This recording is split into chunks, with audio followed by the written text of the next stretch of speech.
You are at a networking event, locked in a conversation with a prospect. You are pushing for a clear next step, but they keep drifting back to small talk and casual anecdotes. You are speaking English, but it feels like you are speaking entirely different languages. This friction rarely has anything to do with the actual product you are pitching. You are experiencing a direct conflict between two distinct sales personalities. Looking at the left side of this diagram, we see the first profile, the closer.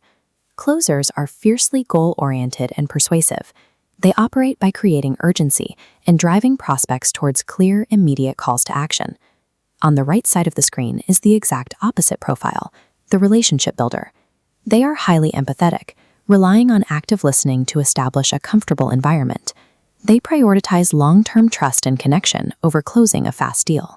To see what happens when these two uncompromising styles collide, we are going to look at an interaction from an association business convention.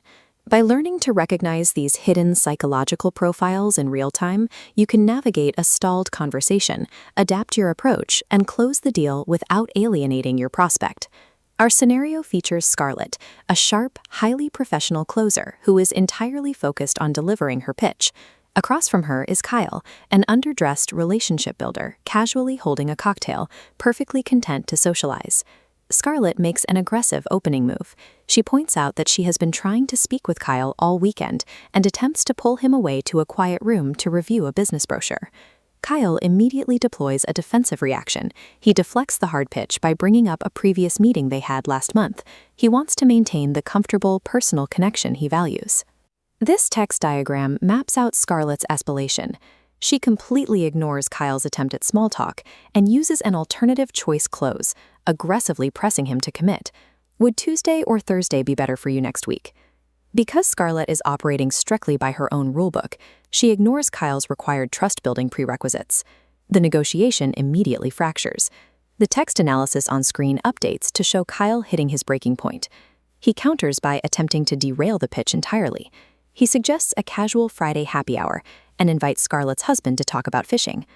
Pause the video right here. Write down what Scarlett should say next to keep her business goal alive, without rejecting Kyle's need for personal connection. Here is Scarlett's response. She agrees to meet on Friday and even offers to bring bourbon, but she demands they meet at Kyle's office instead of a bar and requires him to put all the decision-makers in one room. Returning to our text analysis, we see exactly why this pivot succeeds. Scarlett validates Kyle's social requirement by agreeing to a Friday meeting and offering bourbon.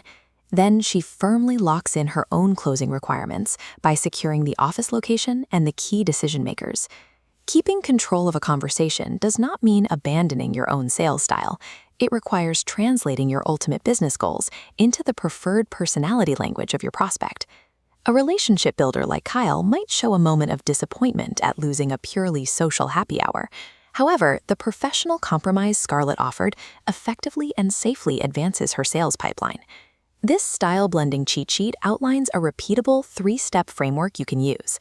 Step 1 is identifying the core trait driving your prospect's behavior. You have to determine early on if they are pushing for a fast decision or a deep connection. Step 2 is to validate the prospect style. Instead of fighting their conversational current, explicitly agree to a specific element of their preference, just like Scarlett did with the Friday meeting. Step 3 is to attach your ultimate sales goal. Pivot their validated preference directly into the next logical stage of your business pipeline. Before your next sales meeting, find a colleague who operates with a contrasting sales personality to your own. Sit down with them and discuss exactly how they prefer to be pitched. Applying these 3 steps allows you to map the hidden psychological dynamics of any room, turning unpredictable networking tug-of-wars into calculated, repeatable business wins.